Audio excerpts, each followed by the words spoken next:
Greetings, everybody. How are you today? Today I decided, well, frankly, I thought that what would be a good idea is to share my story about how I found out I had fibro, about how the process was for me in the early days of the illness, and what led me to the path that I am taking today. This video does touch on chronic illness, it does touch on chronic pain, and it also actually touches on some very negative aspects of my life that led to me developing fibro. So I do want you to bear in mind that this is intended as just a description to show you my path. Everybody's path is different. If this does cause you issues, please feel free to stop watching because some of this is dark. For me, fibromyalgia didn't come out of nowhere. I had a very difficult childhood and it led me to live in a high stress environment. It led me to be in a high survival mode. But that wasn't what triggered my fibro. It's just what pre-triggered it. It had set me on a path that made me more vulnerable simply because what triggered it was additional trauma that happened when I was in the military. I joined the military in 1993. I went through basic training. I started developing issues like twisted ankles. I started developing small falls. I started developing things like bronchial illnesses. And eventually what happened is when I was in AIT, which is our advanced individual training, they did some bone scans on my legs. And they found that I had chronic shin splints. They found that I had a lower bone density than I should have considering my age. Because I was only 19 when I joined. I turned 20 right about a month into my first tour, which was when I was stationed in Korea. Actual triggers came while I was in Korea. I dealt with workplace trauma. I dealt with an MST, and I also dealt with a severe illness that affected my lungs and lasted for several months. This led me to becoming asthmatic because I actually did stop breathing a few times because of coughing. I did collapse several times due to the inability to breathe. The combination of the workplace environment, the fact that later I found out I was also exposed to heavy metal, environmental damage, this is ultimately what triggered my fibromyalgia. In this time, I did have falls that grew in frequency. I would start running. The minute I stopped, I would collapse and I would lose control of my legs for several minutes. By the time I left Korea, I was already pending medical release from the military. I was already permanently in a knee brace, and I was already diagnosed with chronic pain syndrome. It took them until just before I was supposed to actually be discharged to get me released from the military because they were trying to ETS me out rather than medboard me out, which I had to fight. By the time I had finished my year in Korea and was transferred to a new duty station in Germany, I was already significantly injured. And as the falls continued, I continued to do more damage to my joints to the point where now I have difficulty with most of my lower body. This is not always how fibro shows up in somebody, but it is how it showed up in me. After I was discharged, I continued working. I continued forcing myself to continue going. I started taking more painkillers. When I was discharged at the end of 96, I was able to work up till 2000. And then I became aware and I realized that I was dangerous. I was driving when I was strung out on painkillers. I realized that I was endangering others for my own pride because I didn't want to give up. And that was a revelation for me. I realized I did not have the right to endanger others just because I was too proud to admit I could not work without them. In fact, I couldn't live without them, especially since I still didn't have a diagnosis to go with what was wrong with me. All I was getting is the dismissals, like, oh, there's nothing wrong with you, you're just feeling this, and because it didn't show on tests. There were no tests, and there still really isn't. I was fighting to try and get recognition. I was going to the VA, they were looking at me and telling me all these things, all in your head syndrome, which we all hate to hear because we've heard it. more than once, every single time we go to the doctor until we get a diagnosis. Or if we go to a new doctor that doesn't believe in fibro, because there are still doctors that don't.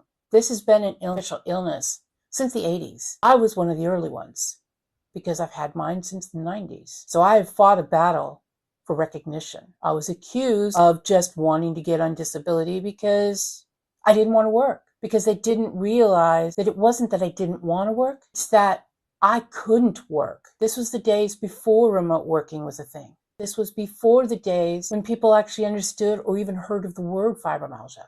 There also was no clear framework on how to deal with fibromyalgia because nobody understood the illness. Eventually, I hit a breaking point. I was so tired of being told it's all in your head, it's imaginary, you're not feeling what you're feeling. I finally decided to do what I was taught in childhood. I was a library girl. I spent most of my childhood in the library.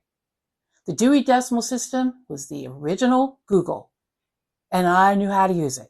So I decided, okay, fine, the doctors can't tell me what's wrong with me. So let's go do some research. Took what the military discharged me for, which was chronic pain syndrome. I took a list of the symptoms I was experiencing at the time, and I went and I let my fingers do the searching. And when I looked at a book, and it kind of described what fibromyalgia was, and I looked at all my symptoms, I looked at the name chronic pain syndrome, I found validation because I found what was wrong with me. But that was only the beginning of the battle. The next part was getting the doctors to acknowledge it. If I remember correctly, I actually checked out the book and took it with me to my next doctor's appointment at the Veterans Affairs Center. And I'm like, here, look, this is what's wrong with me. I was discharged for this. I was discharged for chronic pain syndrome. Look at the description of this illness. This is what's wrong with me. It's not that I am making this up. I am dealing with an illness that you don't understand because you may not have heard of it. Because at that time, a lot of doctors didn't. And I swear, when I showed this to them, it was so funny. I swear, there was a light bulb that went off over the top of their head that could have powered New York City for 5 years. It was that bright. And the first thing she did, she said, okay, let's send you to rheumatology. Send you to the doctors that deal with these types of illnesses, which is the arthritis doctors. It was then, when I saw that new doctor, they were like, okay, we agree. This is what's wrong with you. And I won't lie, the sense of relief that comes from having an official diagnosis, it reduced so much of the stress because I no longer felt like I was just a fake. I felt like I finally got some recognition. I've dealt with dismissal since then, but at least now I have something to point to. I have something that I can study and research and get the information I need, push those doctors into recognizing the illness. Diagnosis didn't make the pain disappear. It didn't. It relieved some of the stress, but it didn't make it disappear. I still had to grieve about the fact that I have an incurable illness that is going to affect my entire life, that it's a progressive illness, but not a degenerative one. It did add more validation to what I was suffering. It gave the doctors a viewpoint to look from. The other thing that the diagnosis actually gave me is it enabled the doctors to focus on treatments that would work. I started getting treatment for my PTSD. I started getting targeted treatments for the pain, inflammation that was in my body, and it gave me a footing. This diagnosis enabled me to go to the VA, and it also enabled me to go to Social Security Disability and start a claim based on an actual diagnosis. Now, one of the biggest reasons I wanted to start this channel is because everything I went through in my battle, I did alone. It was in isolation because there was not people like me out there putting out this type of information. There was not even the ability to put out a lot of this because the internet was not what it is today. YouTube wasn't a thing. Support groups weren't even a thing because there was not enough people diagnosed with it. I don't want people to continue fighting their battle alone because it's not an easy way to do it.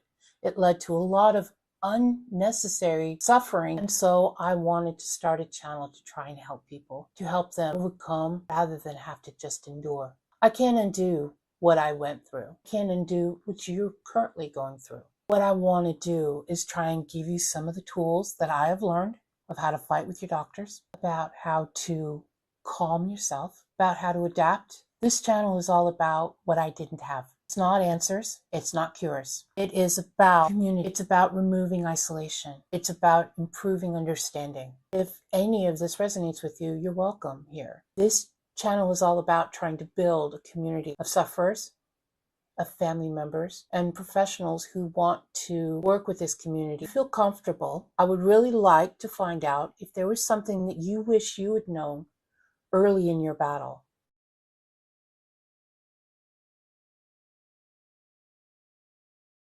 Maybe what you know will teach others who are going through the same struggle. But we all know it's real. We all know that we need each other, because living in isolation only makes things worse. If you enjoy the content, even as new as I am, subscribe, check us out, build a community. Join, you're welcome here.